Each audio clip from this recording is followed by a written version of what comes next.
Welcome to AdCast. I'm Ad Systems Multimedia Specialist Brian Cohen, and I'm joined today by Lisa Stearns, Manager of Retail Implementations at Ad Systems. Lisa, thank you so much for joining me today. Thank you for having me, Brian. My pleasure. Can you start by telling us a little bit about your role at Ad Systems? Sure, I'd love to. So as you mentioned, I'm Manager of Retail Implementation. So what does that really mean? I'm the project manager on all projects related to eStore and Atlas, on new and existing business. In addition to that, I manage our eStore support team, and that team handles the day-to-day eStore support calls, as well as training for new and existing users. Well, can you talk about the initial planning for an implementation? Like, what are some of the considerations that help define the plan? Sure. It's really important to understand all the preparation that happens before we actually even meet with the customer. So there are typically 3 meetings that I have with internal folks at Ad Systems. One is with sales, one is with hardware, and one's going to be with the eStore trainer. In each of those meetings, we're going to discuss what sales has provided for us. They will have documentation of what's actually sold to the customer and an overview that's also supplied by sales. And within that, you may have some history of the company. If it's a smaller company, is it family owned? Who are the players that are involved? What are their relations? Has the client identified any concerns up front?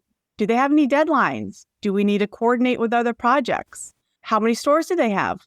What did they actually purchase? Did they purchase Pricebook to go with their eStore? How many vendors do they have? What vendors will they be using for EDI? All of this information, as well as all the configuration for their servers, will be in that documentation from sales. From there, we're going to have a discovery meeting with the customer. The main purpose of that meeting is to introduce myself and the trainer, and then really take a deep dive into the project and begin discussions. We want to confirm what's been provided by sales. We want to know if there's any big changes that they're going to be implementing. We sold them Pricebook. Have they not had a Pricebook in the past? That's a big change. Have they used handheld scanners before? If they have not, that's going to be a big change, a behavioral change as well for the folks at their stores. Do they have any timing concerns? Are they located near a busy vacation spot? We might have to avoid July and August if that's the case. Little intricacies like that. Are they also a fuel customer? They provide heating oil for homes and propane? If they do, that's a concern we're going to want to be aware of for the winter times, in certain areas of the country, of course. One other item we need to consider is if we will be on site for either the discovery and or the go live. There are benefits to having our team on site, and we do encourage it when possible. So you can see there's a lot of different pieces that come into play when you're trying to define the project plan. And there's numerous other ones as well, but I'll go with that for now. Well, let's talk about setting implementation goals. How do you set realistic, measurable milestones with the client? When I'm developing that plan, I'm going to consider what their goals are, along with the resources they have available, and many other factors. We want to set attainable goals because if you don't, it's just going to lead to frustration and added stress for all those involved in the implementation. And we also want to share that plan regularly to ensure that we're tracking and meeting our goals. I look at the project plan as a team effort, a collaboration between the customer and Ad Systems, and everybody needs to be comfortable with it in order for it to succeed. So can you talk about creating an implementation team and how the responsibilities might be split among the client and Ad Systems? Of course. So right off the bat, we're assigning one trainer and one project manager who's dedicated to the account.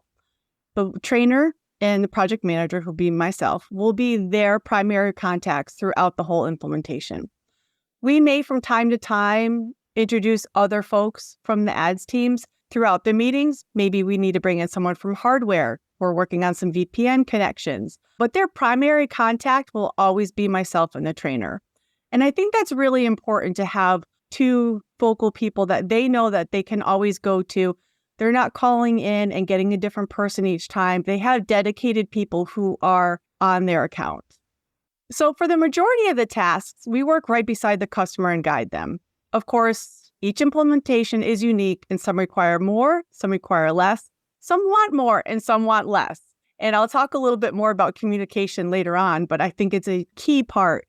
I've had customers in the past, where one in particular recently, I was following up to make sure we were going to meet a deadline, and I was maybe being a little pestery. I call it checking in. And she finally said to me, she said, Lisa, I will let you know on Friday when I have this complete. And I thought, okay, she needs less, right? But then at other times we have customers who want more. They're very busy and they know that if I don't check in, aka pester them, they're not going to meet that deadline because they're going to get sidetracked by 5 other things on the way to getting that task completed. So they welcome that check-in. So it's really about just having the temperature check of your customer, knowing what they expect and what they need. There are certain tasks that the client will need to begin the process on. For example, when we begin their building of their price book, they will need to make that initial outreach to their vendors for a listing of all the items that they've purchased from them. We ask them to do that because they have the contact with that vendor. Of course, if they are having an issue getting contact, getting any response from them, we will be happy to facilitate and jump in there as needed. But we do ask that they make that initial contact. But again, we're side by side with them. If they have any issues, we want them to reach out to us. We never want the client to feel as if they're on an island. We are always there to help them. So what are some of the best ways a company can prepare for an implementation? That's a great question, Brian. So I encourage customers to take time to review what they currently have set up, right? So this is a great opportunity to review your current processes and the data that you have. It's a great time to have members of your team going through their daily activities and taking note of the processes that they currently use. Is there something that can be enhanced? Now is the time to take a deeper dive into that and look at what you currently have, how you currently process, and maybe where you could make some improvements. If you've been meaning to implement some changes, now's the time to do that. If you want to make changes to your GL accounts, maybe tighten up categories and departments, maybe add price book or move to an item level, now is the perfect time to do that. Another thing that I encourage folks to do, if you have time before we start the implementation, a great thing to do is to identify your vendors. If you have a price book, identify those vendors and start reaching out to them. That's probably the most challenging part of an entire implementation is the price book and obtaining that information from your different vendors. There's no reason that we can't start that before we even kick off the implementation, if you're comfortable with it. And if you're comfortable with it, we can have a quick meeting before. I encourage it, and we can walk them through the process. And again, if you're comfortable, I think it's something that can really give you a leg up on the entire process. The other thing that I will say is be sure that your staff is aware of your expectations. Lay out the plan for them beforehand. Let them know who will be needed for training, how long those training sessions will be, how often those training sessions will be, and identify their roles so they can plan accordingly. Now let's talk about transitions from a previous system. How do you handle this process? A lot of what I mentioned in the previous question would apply here. Whether you're a brand new company or you transition from another system, the process is quite similar. So we're going to, quote unquote, build your e-store. We're going to build your price book. And I think it's really beneficial because it ensures that we're reviewing every aspect of e-store with you and training you on it. I think the biggest challenge for people overall is change, right? So people are apprehensive about change. And how do you handle that? It's important to be upfront with them from the beginning, all the way down to your store managers. Let them know that this change is going to be coming. Don't keep them in the dark. Keep them aware of the target dates, the go live date. Maybe even discuss how training will be held and how they will be trained. Will they be trained directly? Will it be a train-the-trainer type of situation? I feel like the more that you can share with them, the more that will help ease their anxiety. Lisa, do you have any best practices for communication during an implementation in terms of best tools, meeting frequency, or team members? Yeah, absolutely. So this is, again, something we touch upon in discovery. I think it's important to ask the customer, what works best for you? So we may have some that prefer a text, a phone call, or an email. I have some customers that would say point blank to me, do not email me. You will not get a response from me. You have to call me because they are just that busy. A lot of them are working in the stores. or they're multitasking. It could be a smaller company, they wear a lot of different hats and they're not at their desk all day long or looking at their phone, right? So a phone call for some people does work best. But again, we discuss that with them in discovery, what best works for them. So as far as frequency, it's important in the beginning to set the stage for what the training sessions are going to be like. Do they have the ability to meet once a week? Do they really want to push along the implementation? Do they want to meet more frequently, twice a week? So I think it's important, again, check in with a customer, know what's best for them.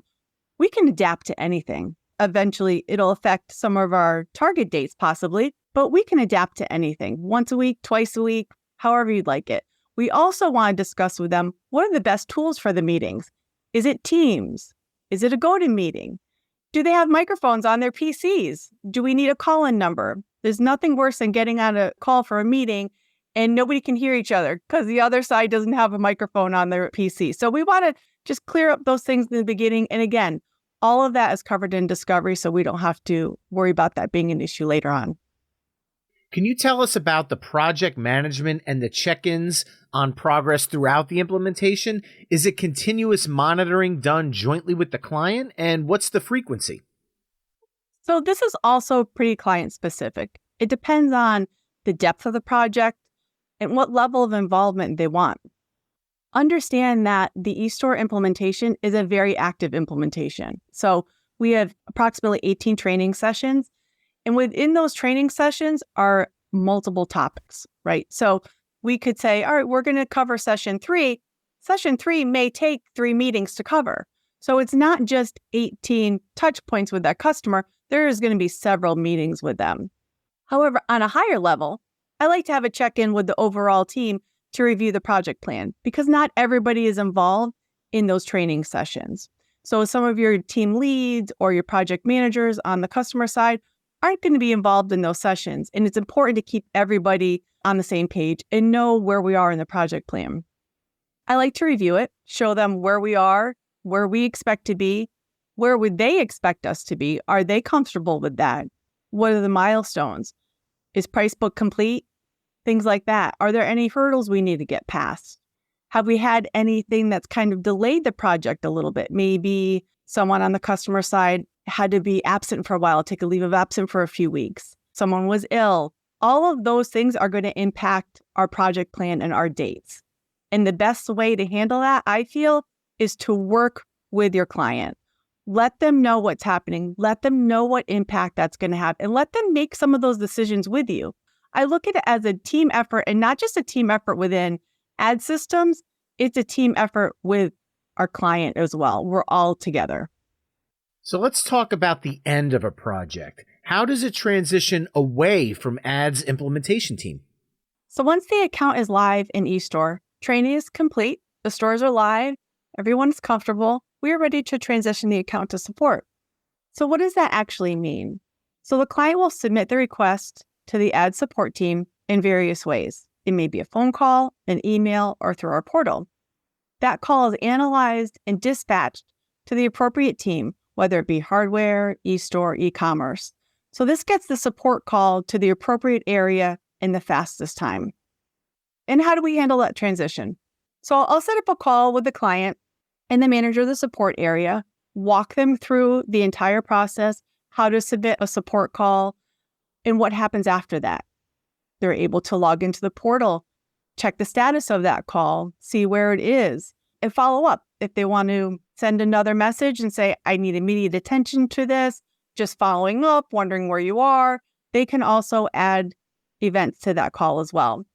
We'll also provide documentation on the process so they can take that documentation back and share it with various people on their team, whoever they deem will be able to submit a support call. So Lisa, what is your top advice for a company planning an implementation? I'm going to steal this, and I have 2. So I'm going to be a little greedy, Brian. My first one is communication from beginning to end, right? So that's number 1 in our real lives and our work lives, right? Communication. Be open with us. Tell us what your goals are. Have those conversations with me. Let me know what your concerns are. Anything you can share with me and the team in the beginning will help.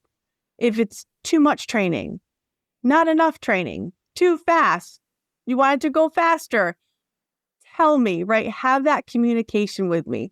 And believe me, it will help immensely in the project. My second thing I would say, join the ad user group. So at the end of implementation, once you're live, you're ready to go, we have a fabulous group called the ad user group. It's a group comprised of peers from all other ad system eStore customers.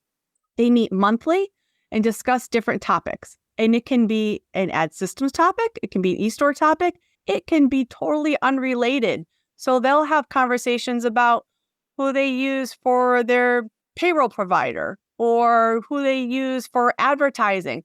Things that are totally unrelated to eStore. They also do discuss eStore as well. So someone could have a question on a certain area of lottery processing, and they can bounce ideas off of each other. It's a great group, and I really encourage anybody who has eStore Atlas to join that group. Well, Lisa, I thank you so much for taking the time to speak with me today. Thank you very much, Brian. I appreciate it.